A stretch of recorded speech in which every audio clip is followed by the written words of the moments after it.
Hello friends, आज हम start करेंगे डीप वाटर चैप्टर का अगला पार्ट। इसमें हमने डगलस के द्वारा लिखी गई ऑटोबायोग्राफिकल एलिमेंट वाले स्टोरी को स्टार्ट किया था। इसमें वो वाटर के अपने फेयर को दिखाते हैं। आगे बढ़ने से पहले थोड़ा सा बैकग्राउंड स्टोरी को समझ लेते हैं। यहाँ पर राइटर जो है बचपन में अपने फादर के साथ जब बीच पर खड़े थे तो पानी की लहरें जब उनसे टकराई और वो पानी की लहरों के अंदर चले गए। लहरें उनके ऊपर से जा रही थी, तो वहाँ से उनका वो जो डर था पानी का वो स्टार्ट हुआ। और इसके बाद उनका नेक्स्ट जो उस डर को और ज़्यादा मजबूत बनाता है वो इंसिडेंट अब वो हमारे साथ शेयर कर रहे हैं कि वो एक स्विमिंग पूल पे स्विमिंग सीखने जाते हैं। और वहाँ पर जब वो अकेले होते हैं तो एक बुली बॉय यानी जो स्ट्रॉन्ग दिखने वाला जो बॉय था वो उनको पानी के अंदर डाल देता है ताकि वो स्विमिंग कर सके। लेकिन उनके साथ क्या होता है यहाँ पर वो ये एक्सप्लेन कर रहे हैं। ठीक है, वो बता रहे हैं I struck at the water edge I went down. मैं पानी से टकराया, स्ट्रक मीन्स टकराया, at the water edge I went down. जब मैं पानी में नीचे की तरफ जा रहा था तो मैं पानी से टकराया। Expending my strength as one in a nightmare fight as irresistible force.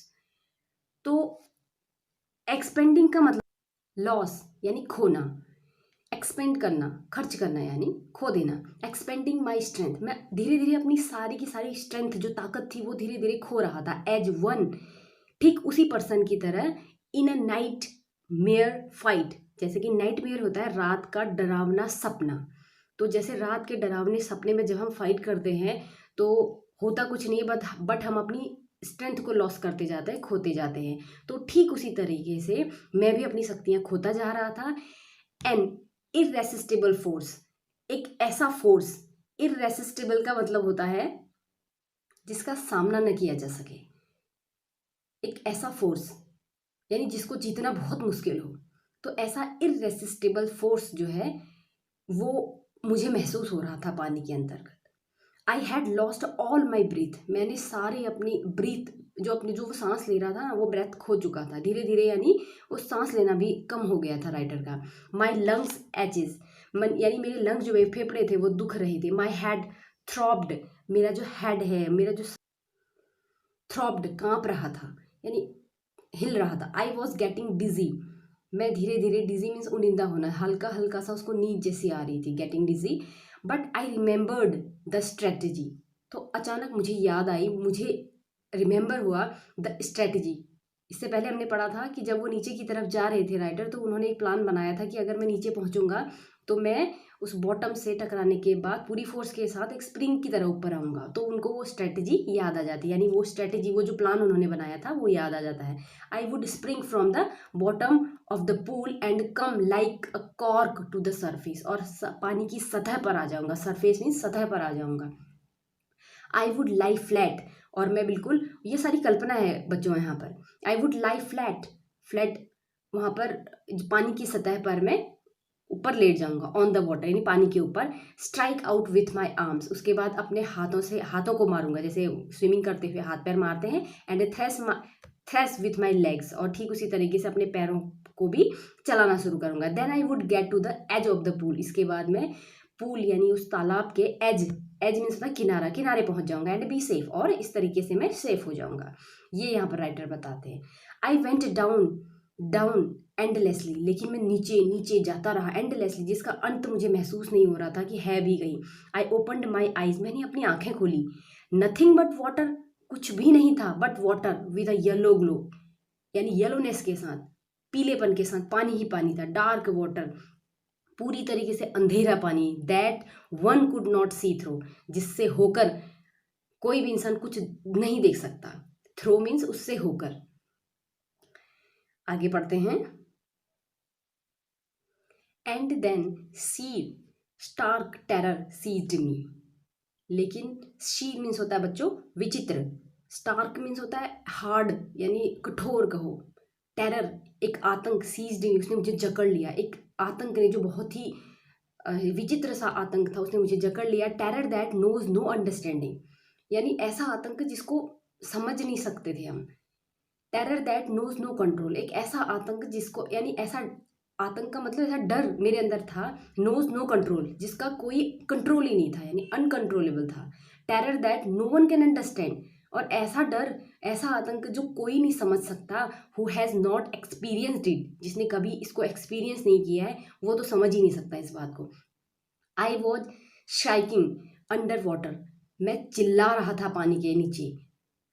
Striking means चिल्लाना। आई वॉज पैरालाइज्ड, यानी पैरालाइज्ड मीन्स हाथ पैर का काम न करना, लकवा मार जाना। I was paralysed under water, पानी के नीचे बिल्कुल ऐसा लग रहा था बॉडी मेरी लकवा मार चुकी है। स्टिफ, कठोर, रिजिड विथ फेयर, यानी डर से बिल्कुल ऐसी हो चुकी थी जिसमें बिल्कुल फ्लेक्सिबिलिटी नहीं थी, क्योंकि जिसमें लाइफ होती है वो हमेशा फ्लेक्सिबल होता है, जिसमें जो लाइफलेस होता है वो हमेशा वो चीज़ हार्ड होती है, यानी उसको मूव नहीं किया जा सकता। Even the screams in my throat were frozen, यहाँ तक कि जो स्क्रीम, जो चीखें मेरी निकल रही थी माई थ्रॉट, मेरे गले से, वेयर फ्रोजन, वो भी जम चुकी थी। ओनली माई हार्ट, केवल मेरा जो हृदय है, and the pounding in my head, मेरे हेड यानी मेरे सर पे होने वाली उथल पुथल, मेरे विचारों की जो उथल पुथल थी, that I was still alive, वही मुझे बता रही थी कि मैं अभी तक अलाइव यानी जिंदा हूँ। ओके, अब आगे वाले पैराग्राफ में जाते हैं। And then in the midst of the terror came a touch of reason, जब इस तरीके की उथल फुथल चल रही थी तो उसी बीच the terror came a touch, तो एक विचार मेरे मन में आया ऑफ रीजन, यानी रीजन होता है विवेक। I must remember to jump, वो कह रहा था यानी मुझे ऐसा लग रहा था, आई मस्ट, मुझे याद रखना चाहिए, टू जंप, क्या करना, जंप करना मुझे याद होना चाहिए। When I hit the bottom, जब मैं बॉटम पे पहुंचूंगा तो मुझे जंप करने की याद होनी चाहिए, बाकी मेरी बॉडी काम न भी करे तब भी मैं जो है ऊपर आ सकता हूँ। एट लास्ट, और अंत में, I felt the tiles under मी, और मुझे अंत में वो टाइल्स जो है मेरे पैरों के नीचे महसूस होने लगे। माई टोज, मेरे फिंगर्स जो थे, पैरों के जो टोज थे, reached out as if to grab them, जैसे ही वहां पर पहुंचे तो वो उनको पकड़ लेना चाहिए, जकड़ लेना चाहते थे उन टाइल्स को। आई jumped with everything I had, मैंने जंप शुरू किया विथ एवरीथिंग आई हैड, मेरे पास जितनी भी पावर थी मैंने उतनी पूरी ताकत से जंप शुरू किया। But the jump made no difference, लेकिन उस जंप से कोई भी प्रभाव नहीं पड़ा, डिफरेंस नहीं आया। The water was still around me, मेरे चारों तरफ अभी भी पानी था। आई लुक्ड फॉर रोप्स, अब मैं, रोप्स यानी रस्सियाँ लगी होती है ना पूल के चारों तरफ, वो रस्सियाँ वो ढूंढने लगे। आई लुक्ड फॉर रोप्स, रस्सियों को तलाशा, लैडर्स, सीढ़ियों को तलाशा, वाटर विंग्स को तलाशा, नथिंग बट वाटर, कुछ नहीं था, बस वाटर ही वाटर था। A mass of yellow water held me, मुझे चारों तरफ से बहुत सारे पानी ने जकड़ रखा था।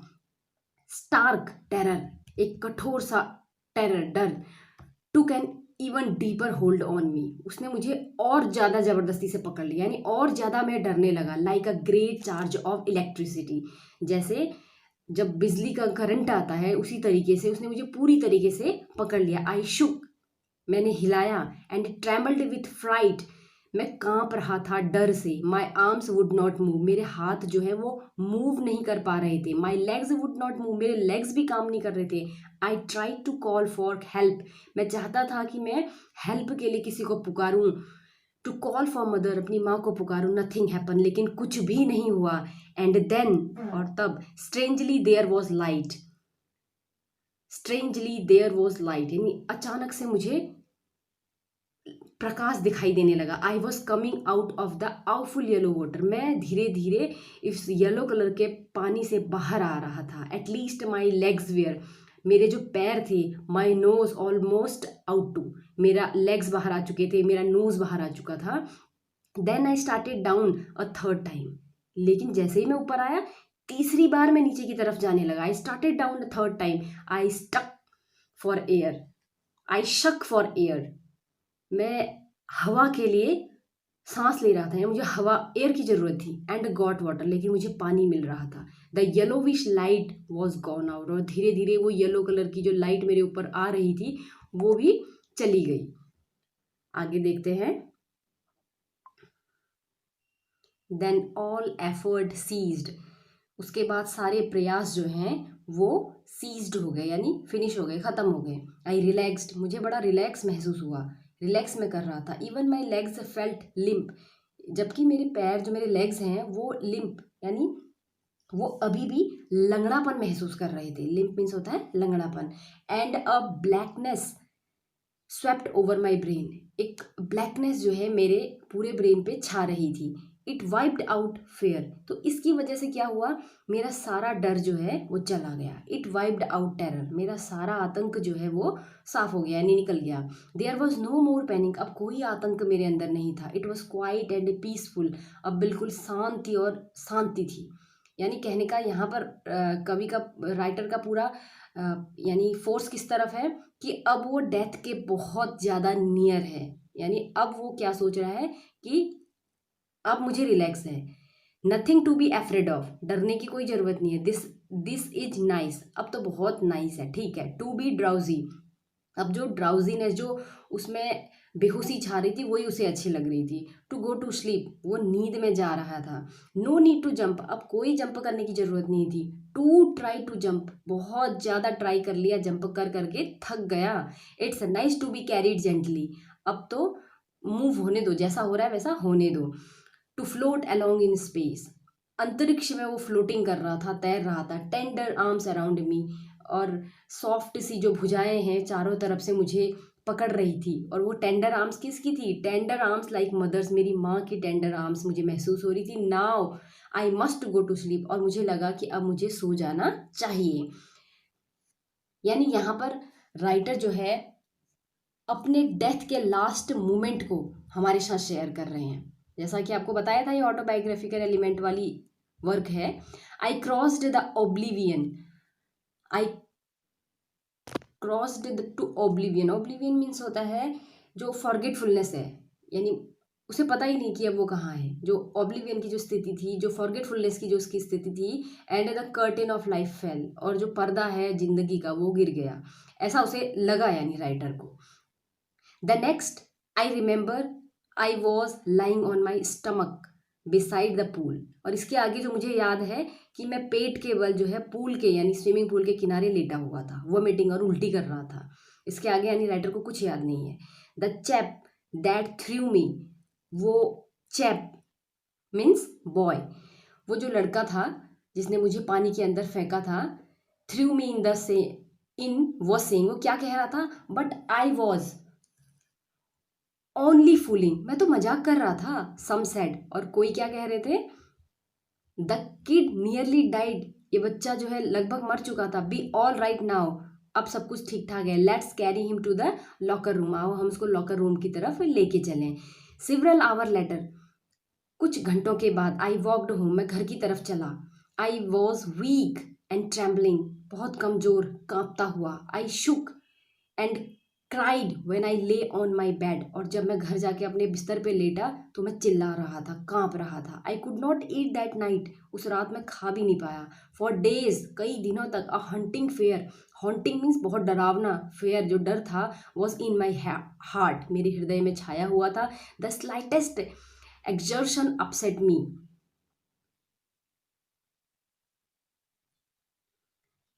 एक्सर्शन का मतलब होता है शारीरिक और मानसिक काम।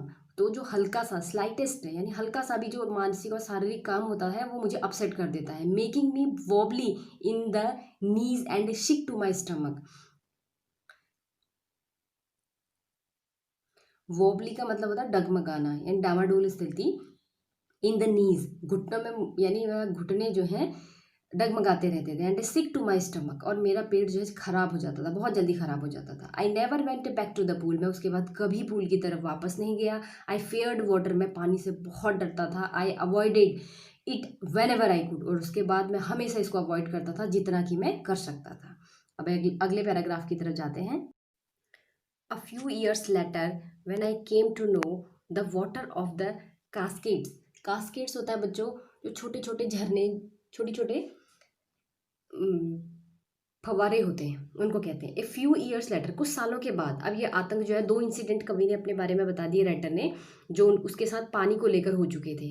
अब जो है वो प्रेजेंट की बात कर रहे हैं। ए फ्यू ईयर्स लेटर, अब कुछ समय के बाद क्या हुआ, when I came to know the water of the Cascades, छोटे छोटे तालाबों के बारे में जब मुझे पता चला कहीं नज़दीक उसके घर के आसपास होते होंगे, I wanted to get in to them, मैं उनमें जाना चाहता था, यानी उन पानी के तालाबों में खेलना चाहता था।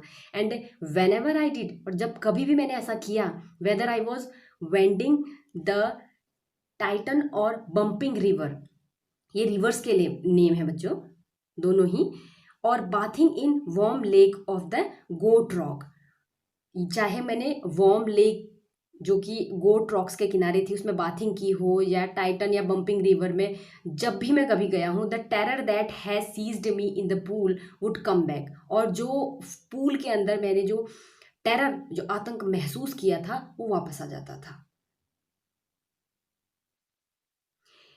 It would take possession of me completely, और पूरी तरीके से मुझे वो डर घेर लेता था। माई लेग्स वुड बिकम पैरालाइज्ड, दोबारा से मेरे पैर जो है पैरालाइज्ड महसूस होने लगते थे। आईसी, यानी एक ठंडा सा हॉरर जो है, वुड ग्रैब माई हार्ट, मेरे हार्ट को जकड़ लेता था, यानी पकड़ लेता था। दिस हैंडीकैप, हैंडीकैप का मतलब होता है यानी जो अयोग्यता का हो, तो this handicap stayed with me as the years rolled by, सालों गुजर गए लेकिन जो ये अयोग्यता मेरे अंदर थी वो मेरे अंदर ही रही। In canoes of Maine lakes, Maine lake का नाम है एक झील का नाम, कैनोज का मतलब होता है जो छोटी छोटी बोट्स होती हैं। In canoes on Maine lakes, fishing for landlocked salmon, landlocked salmon होता है वो भी मछली का नाम है जो कि उस तालाब में, यानी जो मेन लेक है वहाँ पाई जाने वाली मछली का नाम है। तो राइटर बता रहे हैं फिर वो जो डर मेरे अंदर था, फिर चाहे वो छोटी नाव में बैठकर कैनन यानी वो मछली को पकड़ना हो, बास फिशिंग इन न्यू हेम्स्फेयर, या न्यू हेम्स्फेयर में बास फिशिंग को पकड़ना हो, trout fishing on the Deschutes, या डेस्ट्यूट में ट्राउट फिश को पकड़ना हो, मेटोलियस इन ओरिगन, ओरिगन में मेटोलियस को पकड़ना, यानी जहाँ कहीं भी मैं जाता था, fishing for salmon on the Cambodia, Columbia, Columbia में सैलमन मछली पकड़नी हो, at Bumping lake in the Cascades, या बम्पिंग लेक जो वहाँ झील थी, और जो छोटे कास्केट्स होते जो छोटे छोटे तालाब थे, वेन एवर आई वेंट, उनमें जब भी मैं कभी जाता, चाहे मैं किसी रीजन से जाता हूँ, द हंटिंग फियर, जो डरावना जो फियर था ऑफ वाटर, उस पानी को देखकर, फॉलोड मी, वो मुझे मेरे पीछे पीछे आ जाता था। It ruined my fishing trip, ये मेरी सारे फिशिंग ट्रिप को बर्बाद कर देता था, यानी मेरा सारा का सारा मज़ा जो है वो किरकिरा कर देता था। डिप्राइव्ड मी ऑफ जॉय, मुझे उस जॉय से, उस इंजॉयमेंट से डिप्राइव कर देता था, यानी वंचित रख देता था। ऑफ कैनोइंग, जो भी वहाँ हम कैनोइंग करते थे, यानी जो बोगी चलाते थे, बोटिंग करते थे, स्विमिंग करते थे, उन सभी से वो मेरे मज़े को फिनिश कर देता, यानी कि मुझे मज़े नहीं लेने देता था। I used every way I knew to overcome this fear, मैंने हर तरीका अपना लिया जितना मैं जानता था इस फियर को ओवरकम करने का, सब कुछ कर लिया, बट लेकिन it held me firmly in its grip, लेकिन ये मुझे अपनी ग्रिप में, अपनी पकड़ में बहुत ज़्यादा फ्रिमली, यानी बहुत ज़्यादा कठोरता से पकड़े हुए था, ये छोड़ ही नहीं रहा था। फाइनली 1 अक्टूबर, और अंत में 1 अक्टूबर को I decided to get an instructor, मैंने डिसाइड किया कि मैं एक इंस्ट्रक्टर को हायर करूँगा। इंस्ट्रक्टर यानी जो इंस्ट्रक्शन देके सिखाते हैं। एंड लर्न टू स्विम, और स्विमिंग करना सीखूंगा। I went to a pool and practised 5 days a week, मैं पूल पे दोबारा गया एंड प्रैक्टिस की 5 days अ वीक, एक वीक में 5 दिन में प्रैक्टिस करता था। एन आवर ईच डे, हर दिन 1 घंटा प्रैक्टिस करता था। The instructor put a belt around me, उन्होंने एक बेल्ट मेरे चारों तरफ लगाई। अ रोप as attached to the belt, एक रस्सी उस बेल्ट से लगाई। वेंट थ्रू अ पुले, पुले का मतलब होता है जैसे आपने कुएं के ऊपर देखा होगा एक चरखी सी लगी रहती है जिससे होकर रस्सी आती है, तो उसी को पुले कहते हैं। तो इसी तरीके का वहाँ भी था, जो उसी तरीके की चरखी के होकर आ रही थी रस्सी, वो उन्होंने मेरी बेल्ट में बांध दी। Then that ran on an overhead cable, जो कि ओवरहेड केबल से आ रही थी। He had on to the end of the rope, और उन्होंने क्या किया, पकड़ लिया उस रस्सी को दूसरे सिरे पर, दूसरा सिरा उन्होंने पकड़ लिया, एक सिरा मेरी कमर से बंध गया। And we went back and forth, हम आगे बढ़ते पीछे आते, आगे बढ़ते और पीछे आते, इस तरीके से यानी मैं सीखने लगा। Back and fourth across the pool, pool को पार करते, आवर आफ्टर आवर, घंटों के घंटों बाद, डे आफ्टर डे, दिनों के बाद, वीक आफ्टर वीक, कई हफ्तों के बाद, on each trip across the pool, और हर यात्रा जो हम उस पुल को पार करते थे, a bit of the panic seized me, एक छोटा सा डर का टुकड़ा कहो जो जिसने मुझे पकड़ रखा था, वो धीरे धीरे कम होने लगता। Each time the instructor relaxed his hold on the rope, और हर समय जो इंस्ट्रक्टर था वो मुझे रिलैक्स करता और उसके बाद जो रस्सी थी वो थोड़ी सी ढीली छोड़ देता। एंड वेंट अंडर, और हम और धीरे धीरे अंदर की तरफ जाते रहते। Some of the old terror returned, और जब हम ऐसा करते थोड़ा बहुत जो ओल्ड पुराना जो टेरर था वो वापस आ जाता। एंड माई लेग्स फ्रोज, और मेरे पैर जो हैं फिर से जम जाते। इट वॉज 3 months बिफोर, 3 महीने पहले, the tension began to slack. Slack का मतलब हुआ ढीला पड़ जाना, यानी जैसे अब सीखते सीखते 3 महीने हो गए तो मेरा जो डर था वो धीरे धीरे स्लैक हो गया, यानी लूज हो गया, ढीला हो गया। देन ही टॉट मी, उसके बाद उन्होंने मुझे सिखाया to put my face under the water and exhale, कि फेस जो है पानी के नीचे कैसे रखना है और एक्सहेल यानी सांस कैसे छोड़नी है। And to raise my nose, और कैसे अपने नोज को ऊपर उठाना है। एंड इनहेल, और कैसे सांस लेनी है। आई रिपीटेड, मैंने बहुत बार रिपीट किया द एक्सरसाइज, इस एक्सरसाइज को hundreds of टाइम, सैकड़ों बार। Bit by bit I shed part of the panic that seized me, और थोड़ा थोड़ा करके, बिट होता है थोड़ा, थोड़ा थोड़ा करके जो आतंक था जो मुझे पकड़े हुए था वो धीरे धीरे कम होता गया। When my head went under the water, जितनी बार मेरा जो हेड था वो पानी के अंदर जाता वो धीरे धीरे कम होने लग गया। तो आज यहीं तक पढ़ते हैं, अगला पार्ट हम अगले वीडियो में पढ़ेंगे। Thanks for listening to me. If you like my video then share, subscribe and like my video. Thanks for listening again.